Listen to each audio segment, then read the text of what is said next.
All right, it's live streaming, but we have to wait like 10, 15 seconds. And it hasn't completely set up yet. Okay. Do you want me to do my little gig or do you want to send him the invitation? Hold on one second. Let's give it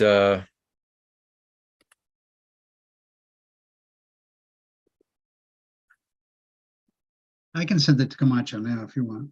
Yeah, that'd be great. And to Meek, Okay. I don't know if I have if you this. wouldn't mind. And we're expecting Taisha and people like that too. So yeah, I'm resending the link again to everybody. Let me just take a look. I mean, I'm trying to set up the thing on live, so. I just sent it to Meek and Camacho. okay, but All right, now we have 10 participants, so hold on. okay, good. We have 6 attendees. There's Brian Meek. I'm going to allow him to, there's Brian. Okay. Okay, there we go. Here, we're going to unmute Brian. There's Taisha. I'm going to allow her to talk. I'm going to mute her. There we go. This There's doesn't Ed. look like a panelist view. Yeah, I don't know what happened. Yeah, we're having a little. I don't need the panelist view if you can hear me. I can hear you, Brian. So I got Brian, I got Taisha. I got Jess. Allow Great. Jess to talk. Nicole, I see. Yep, we could let I- Nicole. I have a 203-858-1537. I'm going to allow to talk just for a moment to see who it is. Okay. Josh says he's coming late. The telephone number 20, who is this on the telephone? Hi, this is Diane Lauricella calling in to just make comment during public comment. Okay, thank you, Diane. I'm going to mute you for now. Thank you. Yep. All right. Okay. Yeah, that link seems to only have me as a participant, not a panelist. Yeah, I don't know The why one that just did that.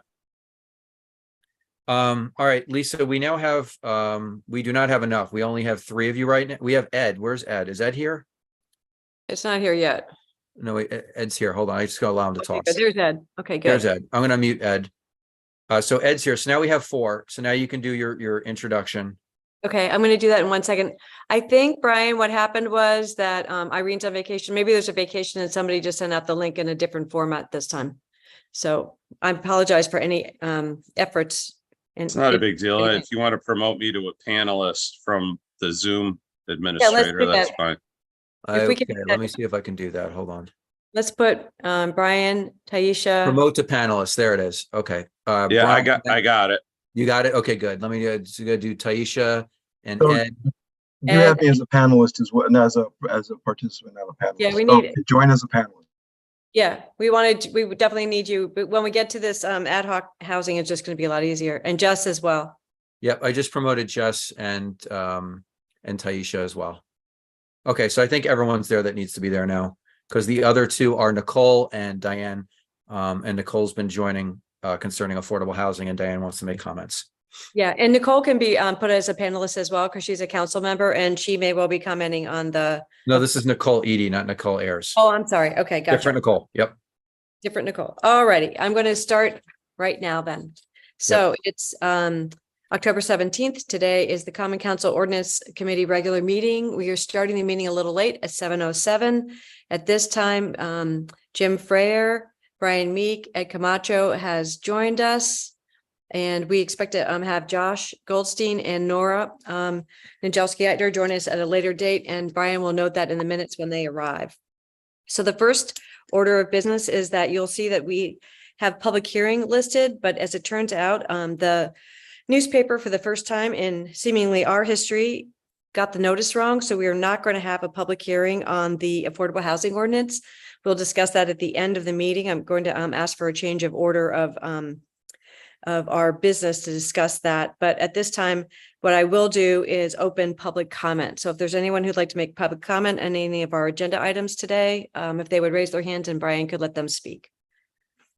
Okay, so we're going to allow Diane Lauricella to speak first. Diane, you can unmute yourself and please go ahead.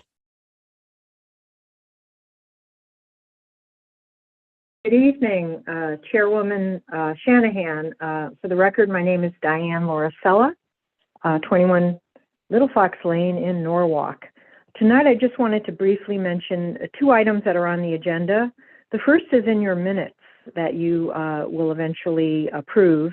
I just wanted to clarify for the record, when I was discussing the affordable housing ordinance, I had asked whether accessory dwelling units, both attached and detached, if they were considered qualified to be funded through the account that this committee is creating or thinking of creating. And in the minutes, it says attached dwelling units.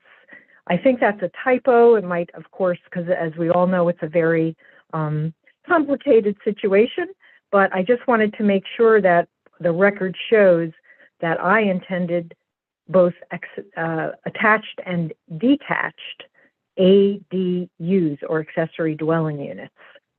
And I will speak to that when and if you do decide to have a public hearing in the future. My second item quickly is your relationship to Chapter 9, the sale of city property.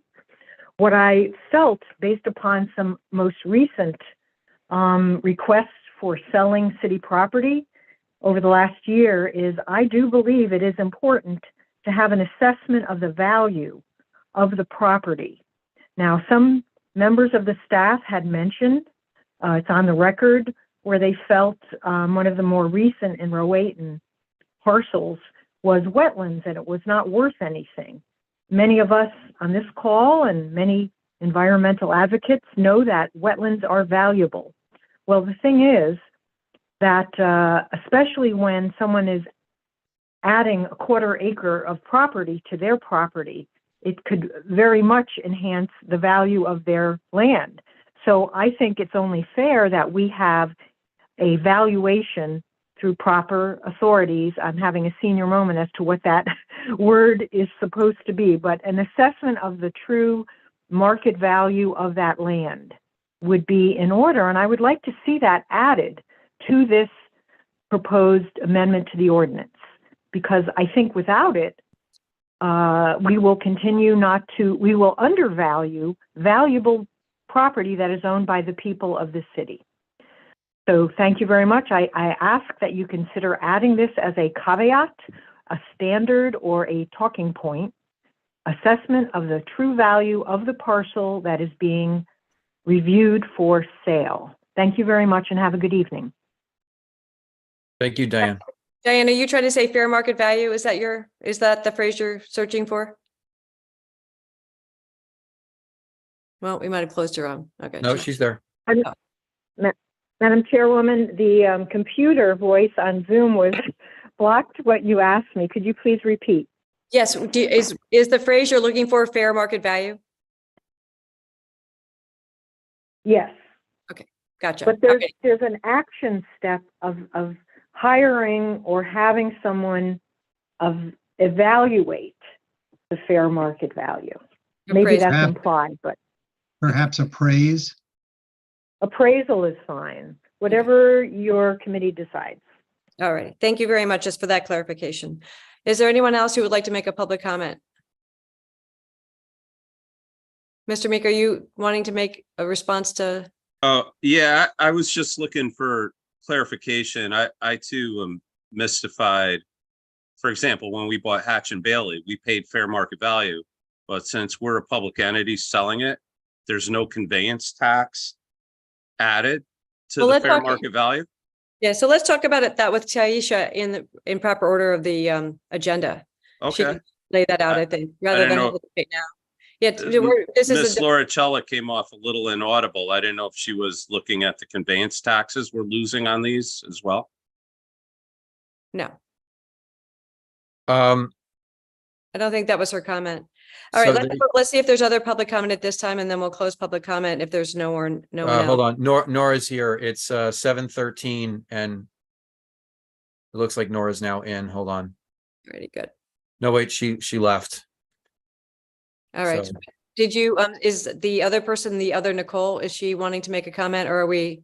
No, Done. Nicole Edie did not raise her hand. Okay, so I will close public comment at this time.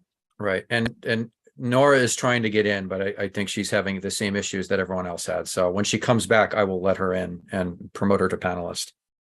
All right, maybe somebody could send her a note that she just has to go in the regular. Ed, would you mind sending her a text just telling her? Wait, she's back. Hold on. Okay. I'm going to promote her right now. Sorry, everybody, that's so strange tonight. It's not even Halloween Right. yet. Nora's here at 7:14 p.m. Okay, Yeah. great. Sorry about that. I thought I must have clicked the wrong link. You didn't. Everybody's having trouble tonight for some reason. All right, so we are just closing the public comment period. At this time, I would entertain a motion to accept the minutes. Ms. Lauricella made one suggested change, which I think is appropriate, which is they aren't attached dwellings, it's ADUs. So if we would like to, if somebody would make a motion to accept the minutes with that change, that would be helpful. So moved. Thank you. All in favor of accepting the minutes with that single change? All in favor? Nora, were you there? You were there, right? At that meeting? We may have lost Nora. Yes, no, my apologies. I was, and I'm voting in the affirmative. Thank you. Okay, great. And I assume, Mr. Meek, you weren't there, so you are going to. I'm abstaining. Thank you. Gotcha. Okay. So now I would ask for an motion. We're going to change the order of our business this evening just for courtesy to Taisha Toms, who was here to speak about the procedure for sale.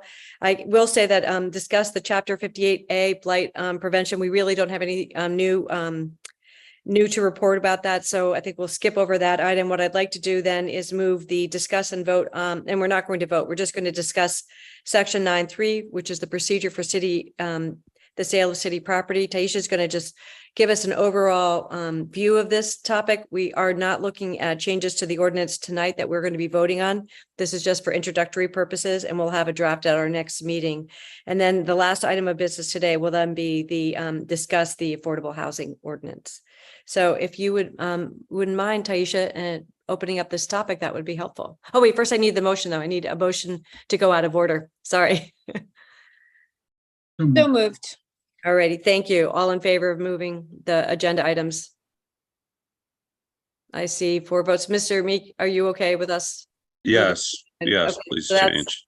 Thank you. So that is unanimous. All right, now we are moving to discuss section 9-3, procedure for the sale of city property.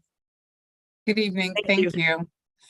So the purpose of this particular change is to remove personal property from the ordinance because currently there's a requirement for a public hearing when the city sells personal property. This will not affect conveyances of real property. And it's with regards to an appraisal, I'm almost certain that the city gets an appraisal for anything that it sells. I know that they get boats appraised when they sell them, personal property. Those things are appraised, but as far as real property, we would absolutely get an appraisal because that's how you establish the value. It's established through an appraisal. So this particular change, I'm recommending 2 changes. One is to remove personal property, and the other one is to remove reasonable from the notice requirement and to use the notice requirement of Connecticut General Statutes 7-163E.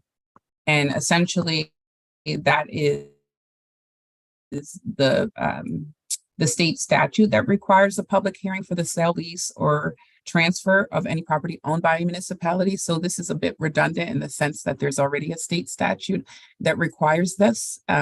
But the difference is we were also requiring a public hearing for personal property. So the way personal property has been handled for the most part, and this issue was raised because both police and fire were selling boats. And I believe the fire boat was very expensive. I can't recall, but it was around 600,000, I think was the value. And so we did have a public hearing for that. No one attended.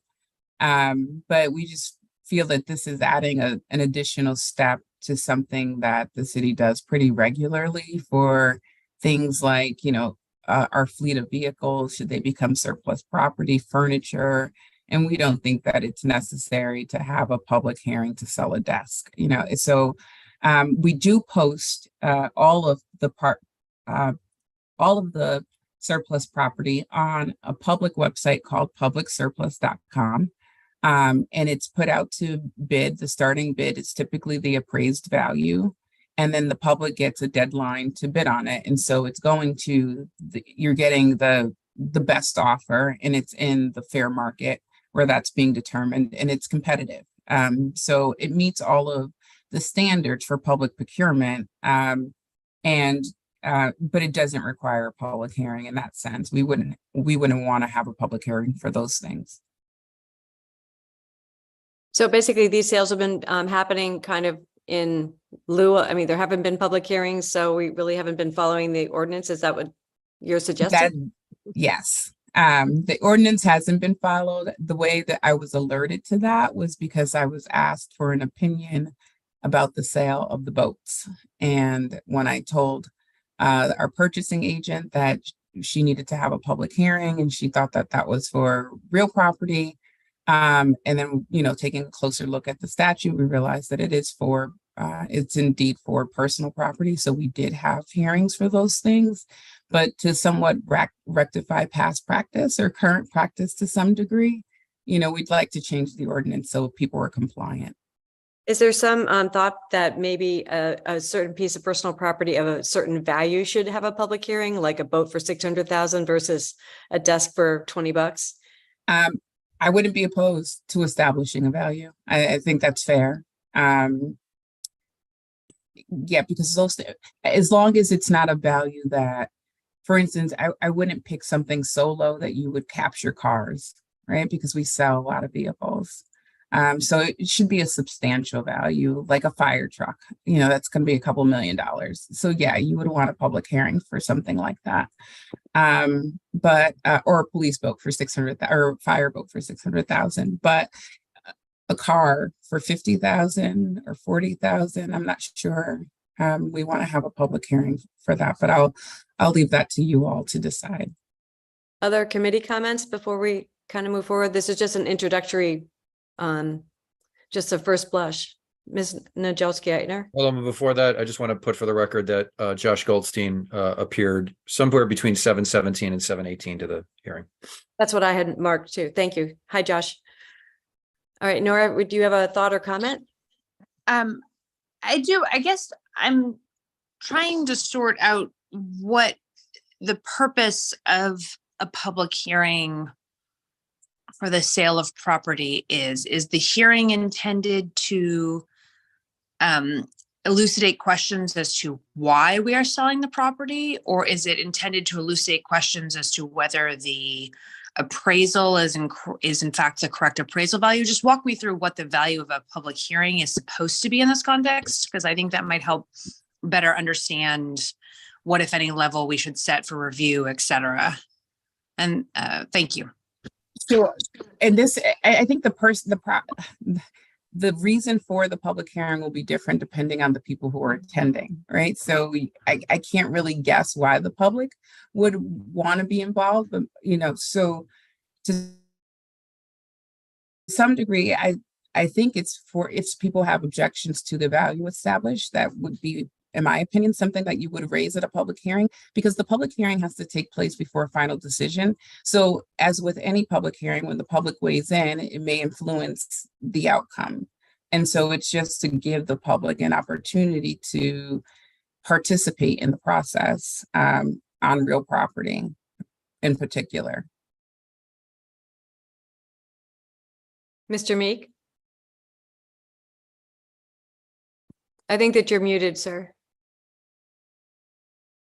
Thank you. Well, while we're tinkering with this section of the code, it concerns me that I'm not suggesting these are arm's length transactions, but selling property, for example, Hatch and Bailey, if Hatch and Bailey had sold that at fair market value to another party, it would be subject to about 200,000 in conveyance tax.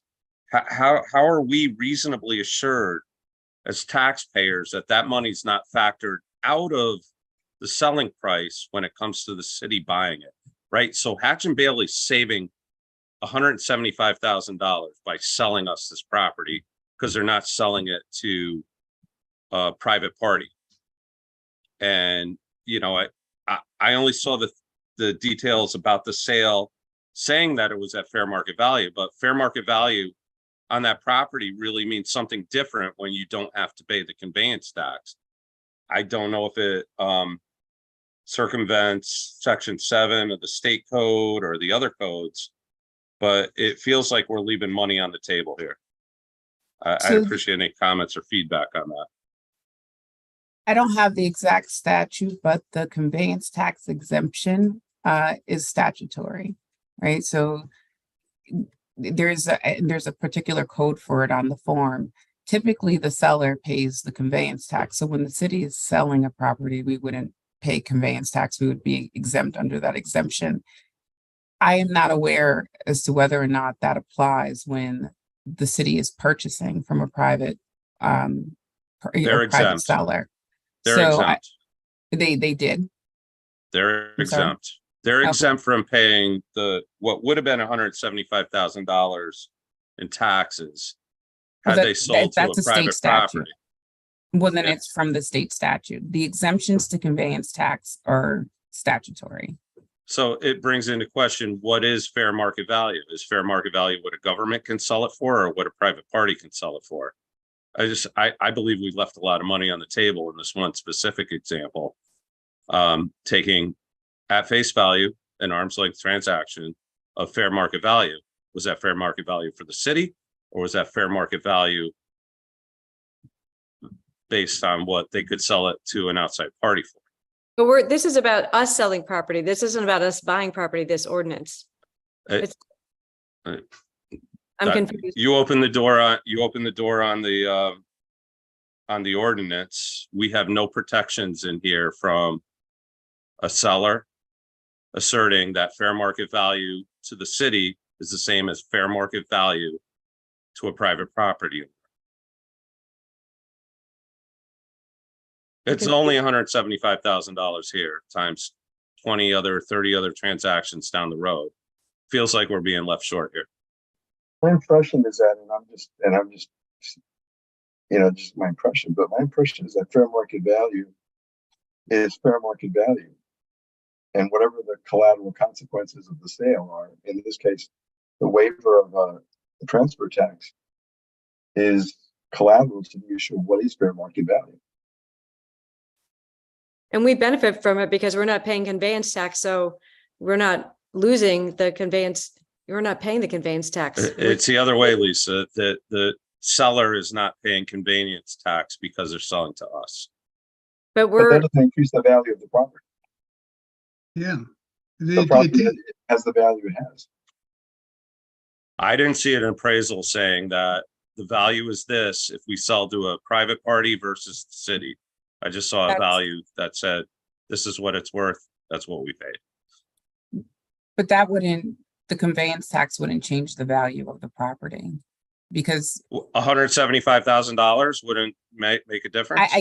I get practically it does, but as far as a valuation on an appraisal, that is determined by the comps, and comps are paying conveyance tax. Okay, so we're throwing presumably, out but we're not $175,000. That's what We I don't wanted to hear. typically factor in transfer cost into the value of the property. That's just a transaction cost, right? Like a broker's fee. You would not add that to the value. When of the money is free, property. I guess it doesn't matter.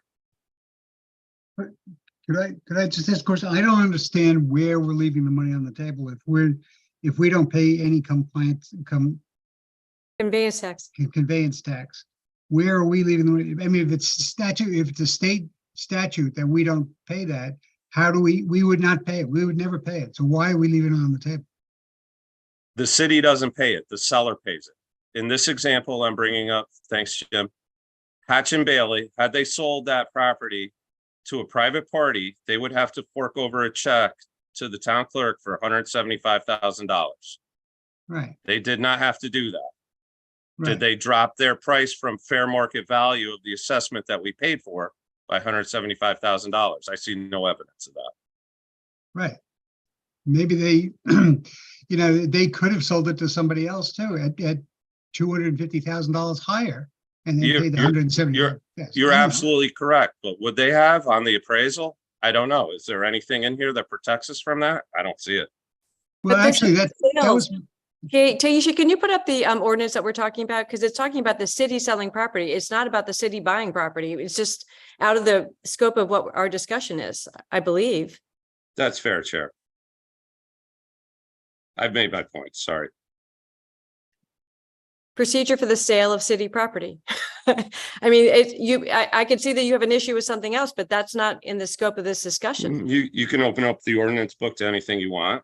I thought maybe we would want to have fair market value actually represented, what it means. Do we get an appraisal from a seller that represents what it would be for selling to the city versus selling to a private property based on the fact that they don't have to pay taxes when they sell it to us? If this isn't in the same area, maybe I'm just confused. Yeah, I don't believe that this is in the realm of what we're talking about, which is a procedure for the sale of city property. You're talking about the procedure for selling property to the city, which is not in the scope of this discussion. That's a fair point. It's not in the scope of this discussion. Maybe it shouldn't be. Yeah, I mean, we could bring it up in another, if you have a concern about this and it's in a different ordinance, I always encourage my committee members to bring these types of issues to the chair, and I'd be happy to have a discussion about that another night. Thank you, Lisa. Sure, you got it. Any other comments about, Mr. yes, I Frick? did. We talked about the odds and ends that go on the publicservice.com, publicsurplus.com site. Do those, that's kind of like you bid on whatever the object that we're going to sell. Is that how it works? Yes. Is there a bottom line that we put in it? Is there a Yes. threshold that would, how do you get to that? The How is that starting bid determined? is the appraised value. So bids start at the appraised value. So that's the minimum bid and it has to go from there. So if there was a fire truck on there and somebody bid $50,000 and it's worth 12 million, it could go for considerably less than 12 million. No, so their bid probably would not be accepted, but I'm not certain about that. Okay, so there Because is, there is a starting number. okay, that's what I was getting. Yes. Okay, so how do we come up with that starting number? How would Say we that come one up more with time? how does the city come up with a starting number to go on that publicsurplus.com? An site? appraisal. Okay, so there's Through an an appraisal that's gotten, and then that's what, that appraisal is the baseline in which we're gonna seek bids. Yes. Okay, got it. All right, good. So this is just an introduction to the fact that we're looking at this and wanted to get impressions from the committee about things that we ought to include in it. It sounds like one of the things that we're interested in is perhaps a place like a minimum value or a minimum value that goes to public hearing. That might be something more than a car, but something along those lines, right, Tisha? Like as we spoke about. Yes. What value would you suggest? You suggested a fire truck of $2 million, but is there something between that 5,000 and 2 million that you would suggest as a sort of a cutoff? I think 100,000 is fair. Okay. And what's an example of something that would cost 100,000 that would sell at $100,000, for instance? Well, the boats were over. Well, the police boat was under 100,000, but the fire boat was over 100,000. And do you think the police boat should have gone up for public comment? It did because we followed the ordinance, but I'm not sure that it was worth the time. But no one attended, so I can't say that it was the complete waste. I guess it's not no harm, no foul, right? So if you put it out there. I mean, if we put a value on something with the cost of inflation, eventually it's gonna it'll be swallowed up by whatever so if we put a value on it, we might. Well, I guess we can revisit this every year anyway, but some sort of increase or whatever. But I wouldn't recommend. I'm sorry. Another one. Sorry. I wouldn't recommend putting the value in the ordinance for that exact reason, because values change. And it's always very interesting when I'm reading ordinances and they're talking about things that are like $10 and it's just not relevant anymore. You might want to set the tone for that in the purchasing guidelines. I know those are being updated. And so maybe there's a section in there, so it'll be pursuant to something that's a bit more flexible. And then establish that in a different document as opposed to the ordinance. That would be helpful if you could kind of construct that. Nora Najowski-Eitner had her hand up next. Just very briefly to follow on Ed's point, I was just going to agree and say that although I hear Taisha's recommendation, or Ms. Tom's recommendation regarding connecting it to some guidance documents, I was also just going to say I think we should always, chain to this, the consumer price index or some sort of increase anytime we're going to put a number in for that same reason. So either approach. Thank you. And 100,000 might still be a little low, honestly, for a public hearing. I think the whole idea is this should sort of be for things that are extraordinary, or that there would be some reason that this would be really out of the normal course of business that we'd be doing it. But again, I think it would be helpful, Ms. Toms, when you come back on this, and to have some sense of kind of where the break point is between sort of ordinary course stuff and stuff that is more unusual or might be warranting a little bit of extra attention. Okay. Yeah, And also, I guess, so one other thing too is to wonder if, again, rather than having it go to full public hearing, could it be like on a finance committee agenda for the council, like we do with a number of other expenses, where we just get a report of it unless it exceeds some certain amount, in which case there is discussion of it and a vote on it at the finance committee. That might again be some way of finding some middle ground between making sure there is oversight and not spending an inordinate amount of time of staff dealing with something that is not really of serious public interest. Just another thought to toss out.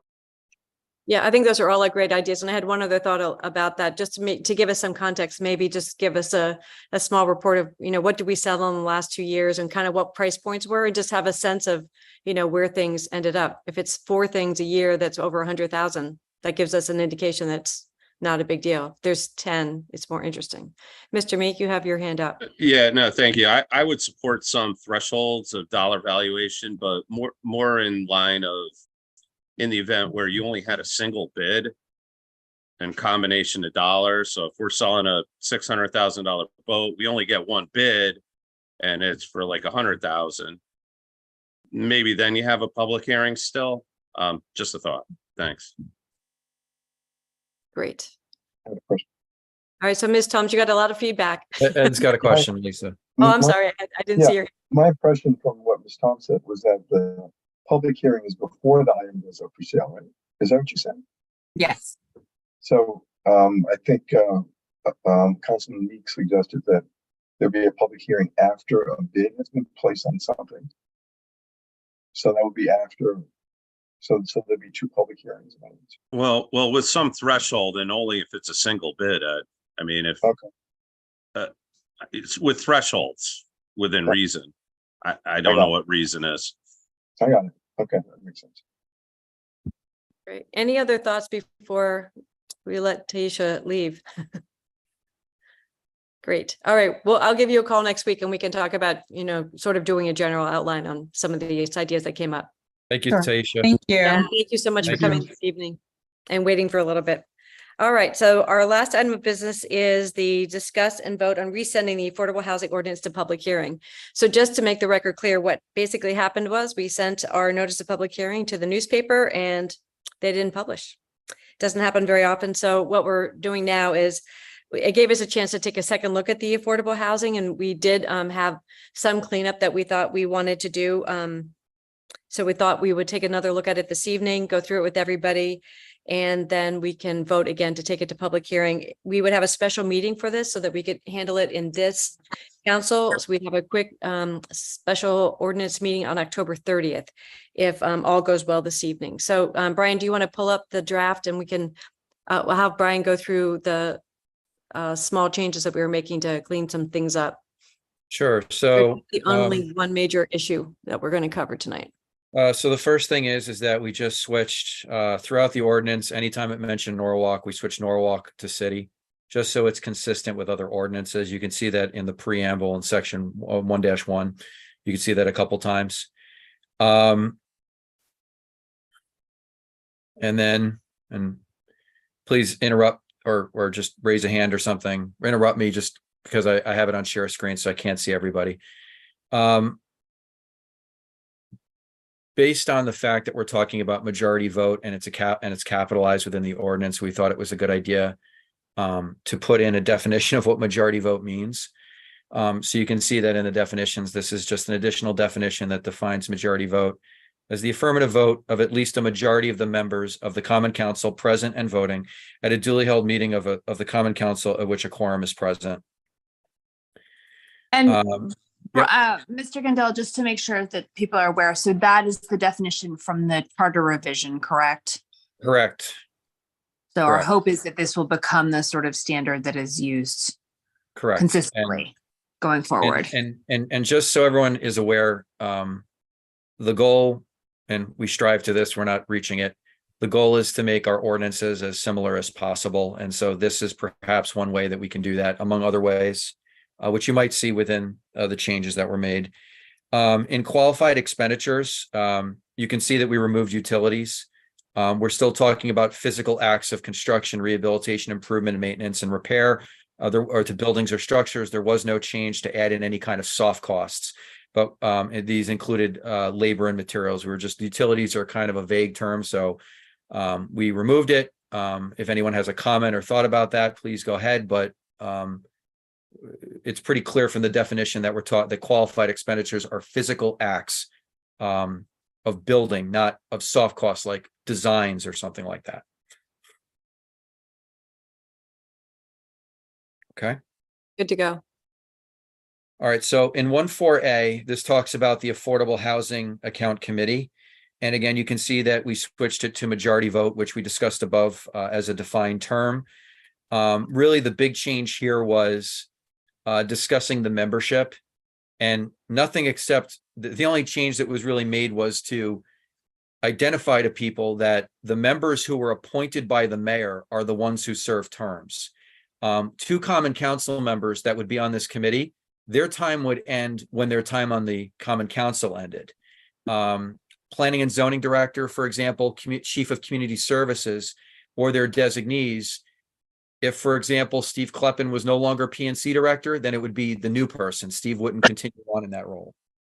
The members who are appointed by the mayor and they're identified as somebody who's an owner of affordable housing, and at least one of them has to be a resident in an affordable housing. Those people are appointed by the mayor, and at least for their initial terms, when this committee is formed, they will serve staggered terms so we don't have everyone coming at the same time. And as you can see, one would serve until June of 24, June of 25, and June of 26. And then after those initial terms, they would serve on 3-year terms after that, so that everyone would be staggered and we wouldn't have to fill multiple seats at once. That is the only change that was made. It was to clean up the language and explain that only those members are serving on staggered terms. All the other ones serve either as their employment allows or as they're voted onto the Common Council. And this is really in conformity with what we've done in other ordinances. So we try to use the same language, and this is really what that changes to conform them. And just to confirm again, this was exactly what it was intended to do. We merely changed the language to use the same language we use in other ordinances to achieve the same purpose. And Exactly. you can see that in the crossed out language below. It talks about all committee members shall serve for 4 years. So instead we switched it to 3 years, and then we tried to stagger it. And again, in terms of trying to be consistent, we tried to, I think we looked to the bike walk ordinance to try and figure out those staggered terms, because that was one that was recently created where we had to stagger terms so that everyone wasn't leaving at the same time. Good to go. Alrighty. Okay. Again, you can see in 1.5 there. Oh, in 1.4c, you can see that we just removed inefficiency. It's still Common Council shall have the power to remove a committee member for neglect of duty, malfeasance, investigation, notice, or public hearing. We just removed inefficiency. It was kind of vague. Again, if anyone feels strongly about that, please let me know. And Brian, again, just to confirm, that aligns with what we have done in charter revision, and the proposed charter revision draft in terms of reasons that a member could be removed from a commission, correct? Sure, that's my understanding, yes. In 1.5, you can see that just switching from Norwalk to city. So again, what we discussed earlier. You'll see a lot of writing in 1.6 A and B. We're going to come back to that. We're going to skip over that because there are some simpler changes that we can get through quicker. In 1.6 D, you can see that there was a typo. That was my mistake. So I just switched it to qualified instead of the improper way that I spelled qualified before. Again, in 1.8, all you see is change from Norwalk to city. And in 1.7, you can see that there's a change that just that the committee shall, on an annual basis, prepare and deliver an annual report about the affordable housing account. We switched it from January just to on an annual basis. January, there didn't seem to be a reason for January, so we just thought on an annual basis, and it's shall, so they have to prepare one, and it's just a matter of the Common Council following up with the committee if they haven't done it in a timely fashion. Does anybody have any comments about that? Okay.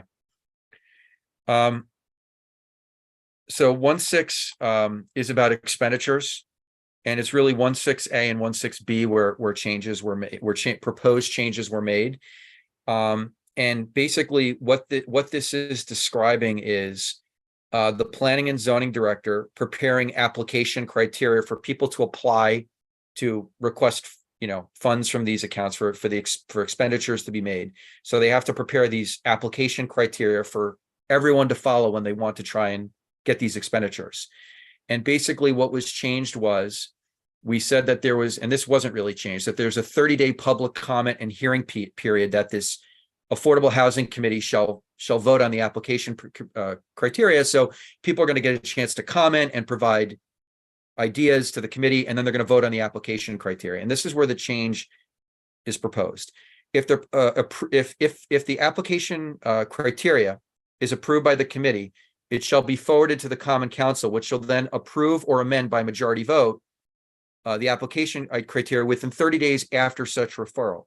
So the public gets to comment, the Affordable Housing Committee gets to listen to it and then make their proposed changes, if any. And then it goes to Common Council for final approval, and the Common Council has 30 days to make any changes, if any. And the application criteria as approved by the council will become effective immediately thereafter. After the Common Council approves the application criteria, it shall be published on the city website. So the only change here that was made from the prior draft was that we're making it so that there's a public, the only changes is that the Common Council is going to have to bless or amend this application criteria after the public and the committee discuss and then vote on it. So the Common Council gets a say. And the reason why we did that was because there really wasn't a mechanism to send it to council. There was the way it was written was just a little unclear. We didn't really know how it should be sent to council. So we decided just to make it clearer by saying that it's forwarded to Common Council and then it moves forward to approval. And then the only other thing we did was we said that it needs to be approved every 3 years by the committee and then again, Common Council. Right. So that's the only other change. So again, it's another layer. The Common Council, which is the elected body, there's another layer for them to approve or amend the application criteria. I see Nora has her hand raised. Does anyone else have? So let's start with Nora. Go ahead, Nora. Yeah.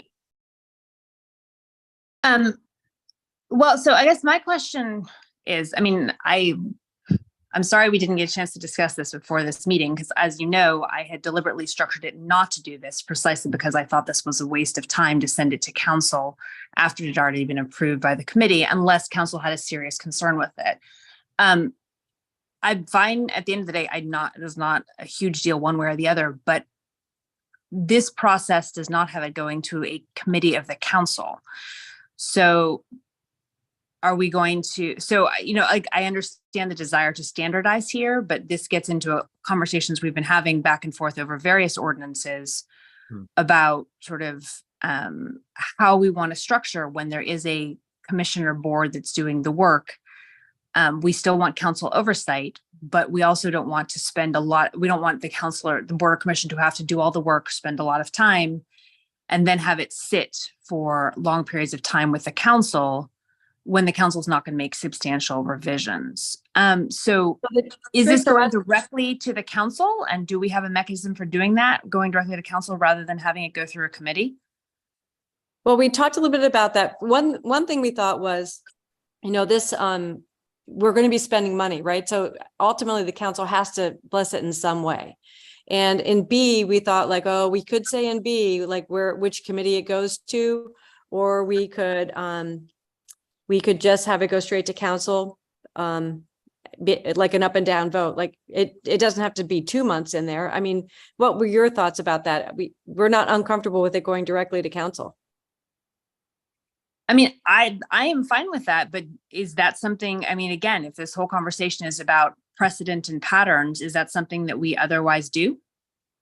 Well, we haven't done it before, and but on the other hand, we definitely never have a situation where a committee proposes expenses that get approved without council oversight. So we just felt like we had to put some kind of council overlay on that, because it just wouldn't otherwise, then it'd be really out of conformity with what we did in the tree ordinance and what we did in the cannabis ordinance. I mean, we could add a committee if you'd like.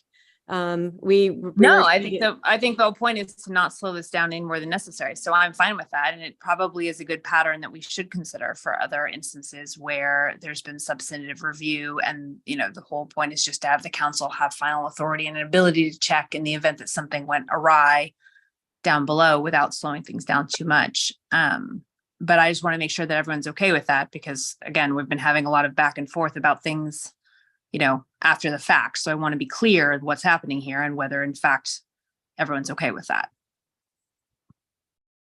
Other thoughts? Other committee members?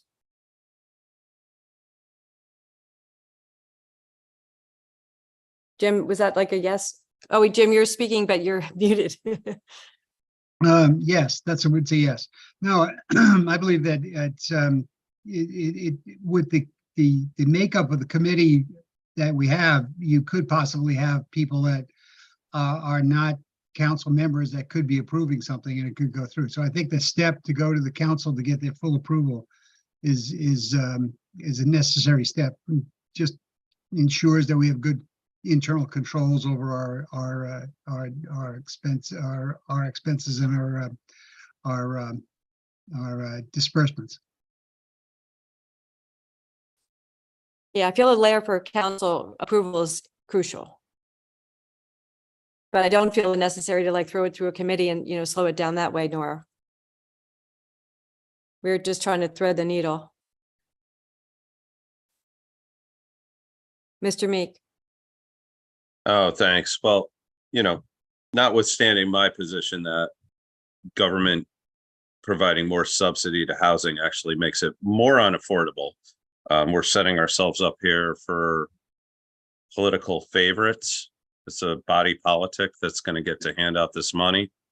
And that said, I don't have votes for it. I have more issues with section 1.2. We went past, and it looks like we're at the end of this. But if we're not, I'd like to come back to section 1.2. Sure. I honestly don't understand why we're setting thresholds here for qualification, and maybe that's the impetus that this is the only qualification. I don't understand why we wouldn't put language in here that protects us from things like house flipping. There's no measure of equity or means testing involved in this. I don't know how that's equitable. You haven't identified income here, what income actually means. Does it include, is it income tax, gross taxable income, net of depreciation allowances for landlords? Somebody wants to throw money into their 401k to get under the 60%. I just don't see how that's equitable. I feel like it's up for a lot of gamesmanship. Maybe these things can be fleshed out in later definitions, but why have any definitions of income or income levels without having more protections for the taxpayers on potential loopholes that could be exploited by this? Thank you. Nora, do you want to address that? Because these definitions are what you all worked on in your committee. And you're muted, Nora. Yep, sorry about that. Sure, and Mr. Meeks, I had emailed with you about this, I believe, and I hope it went through. So this it did. Thank you. Thank yeah, you. It did. Good. I'm glad, because I appreciate you raising these issues.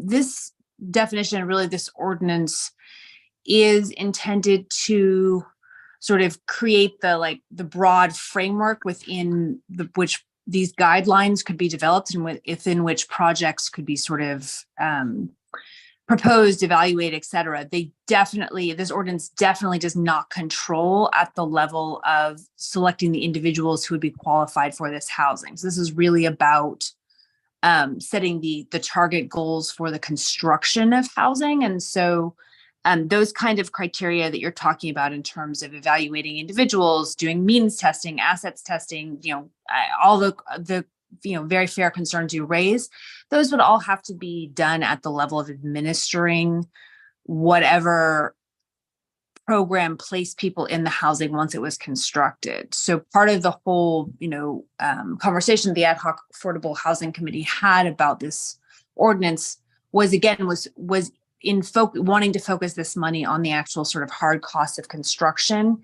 And that will require that there be, whether it be, nonprofit partners or, city programs, but there will be people who will need to administer the lotteries, the placement programs, whatever mechanism will be appropriate to place people in these units once they're built. But all that will be managed through a combination of the guidelines that are developed. So in terms of what the committee is going to use the funds for in any given year, and then whatever program has applied for those funds, whatever their administration is. So, because that all has to happen at a much more granular level than this ordinance could possibly encompass. And I don't think that we could possibly catch in this ordinance all of the various kinds of concerns you're talking about. I do think that something more like the guidance or more like an application level criteria would probably get into more of those kind of requirements for what the expectations would be for evaluating applications.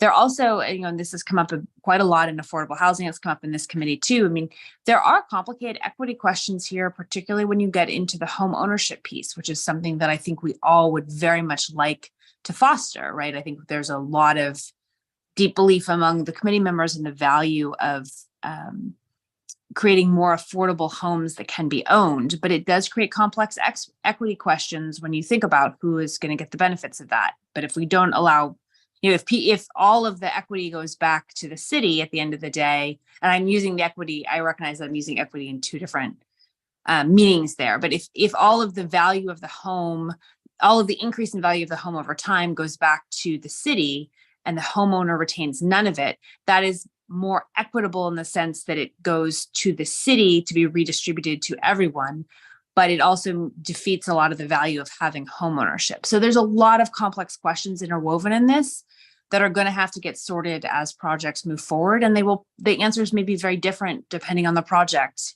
They may differ year to year. They may differ depending on the partner for the application. So I think we wanted this ordinance to leave space for those kind of questions to be addressed in the specific nature of the projects proposed. I'm sorry, that was a long answer. I'm very tired, and so I'm not at my most succinct. I apologize. So, Mr. Meek, before you go forward, Nora, I'd like you to make one other point, really for the clarity of the record. The real reason why this affordable housing ordinance is being written is because we have sums of money that need to be directed. Can you, just for the clarity of the record, explain that part of it so that we all understand, the purpose of writing this in the first place? Yes. So, and that I think is an important element of this too, because there will be regulations related to planning and zoning to impact this. So, the current planning and zoning regulations, and this will continue most likely, or at least it is currently proposed to continue in the proposed revised planning and zoning regulations, require developers to set aside a certain amount of money for the use of the construction of affordable housing in the city of Norwalk if they don't construct sufficient units on their own, or if they otherwise meet certain criteria. And so this definition also aligns with, although it is slightly more specific than the definitions being used in the planning and zoning regulations. So this also aligns with, although again, there are so we looked at state regulations and state guidance related to affordable housing, federal, and this definition is sort of intended to reflect the definitions that are widely used at the federal, state level and in our current planning and zoning regulations, so that, again, if you're an affordable housing developer and you're trying to blend together state funds and federal funds, and you're going to seek the funds from the Norwalk Affordable Housing account to sort of be your matching funds or your last mile funds or whatever we're going to describe them as to sort of help get the project over the finish line, these definitions align with common definitions used by other affordable housing programs, so that hopefully the applicants will be able to fit our funds in with other funds that they're seeking and be able to sort of build the total funding they need out of that package by having everything aligned. So we spend a lot of time talking to planning and zoning and others to try to make sure that these definitions kind of reflected the common points at which affordable housing was measured, the 60% and 80%. Lines are sort of the two most common. And we specifically, as the ad hoc affordable housing committee members, wanted to focus on the 60% level because we felt like that was where the need was greatest in the city. And so we really tried to use this definition as a way of making sure that whatever these funds were, they were used for people for whom we believe there is the greatest challenge in finding affordable housing in the city. Sorry, my apologies again, Lisa. I'm really not. No, I know we've got you on time zones. The last thing I just want to make a point, and then I'll ask Mr. Meek to make his comment, is these funds are already existing, right, Nora? So we had to figure out what we were going to do with these funds that are sitting in an account somewhere. And so that was the impetus for creating this affordable housing account, because we've been accruing funds because of the monies that developers have been putting into this fund because they may not have built all the affordable housing they were intended to do. So that was the impetus for doing it. Correct. Yeah. Yes, correct. All right. So Mr. Meek. Thanks. With that Look, as background. thank you. Look, the cause is noble, even if it's inflationary, and you know, it's just if we're going to put any thresholds in here, you haven't really defined what income is. As a practitioner, I can tell you that that definition varies widely. If other people are just doing this, that's great. Maybe we can be a little stronger so we're not held up back on the assessment side and what it means. I just think we could have better protections in here, even phasing out from 50% of income to 60% of income. So you avoid some of the games that people are playing, and then put something in there like, look, hey, we're going to help you fix up your porch, your house, but you got to live there for another 3 years. You can't flip this to some developer right after we gave you the money. I just feel like this kind of stuff should be in here up front to protect the city. And that's my point. Thanks. Well, I think there are, Nora, aren't there deed restrictions already with this money? In fact, it's all deed restricted, I thought. All of these funds are deed restricted, yes. It all goes back to the city at this time under these regulations that we have in the city. So it's all deed restricted, Mr. Meek. None of it goes out. Right, but that's controlled by the planning and zoning regulations, not by this ordinance. But we'll see the reference there to the deed restrictions in planning and zoning, because again, whatever ends up being done there would need to be pulled into this. So at this time, the restrictions that you're concerned about are embedded. All right. Any other thoughts or comments that people would like to make before we take a vote to send it to public hearing at this time? Just one other thing, Lisa, real quick. 16B. Oh, yeah. This is, again, it's in brackets, it's proposed. This is also, this is taken pretty much verbatim words are changed from the cannabis ordinance. And this again discusses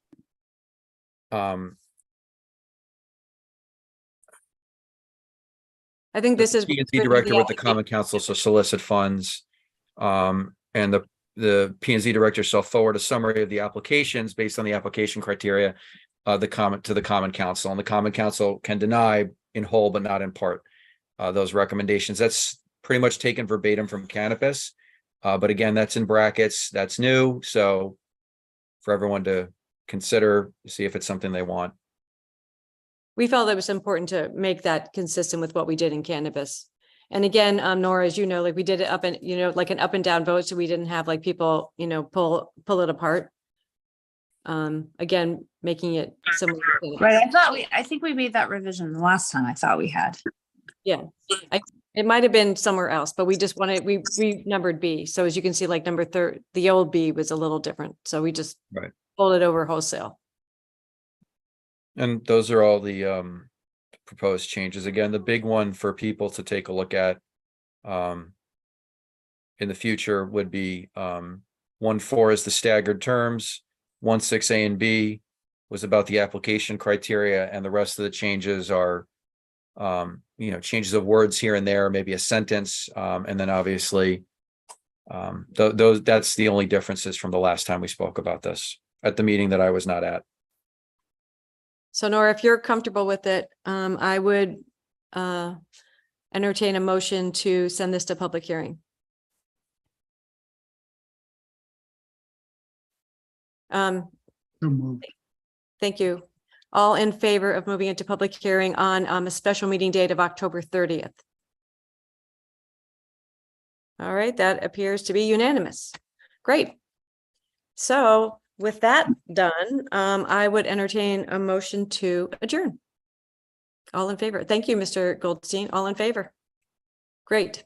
Good. Thank you so much, everybody. And then Lisa, that would be on October 30th. October 30th at 7 p.m. Okay, I'll send out the legal notice. Yes, legal notice. And then also, we got it this time. Hopefully we'll get it. Yep. Bye, All right. everybody. Thanks, team. Bye. All right, bye-bye.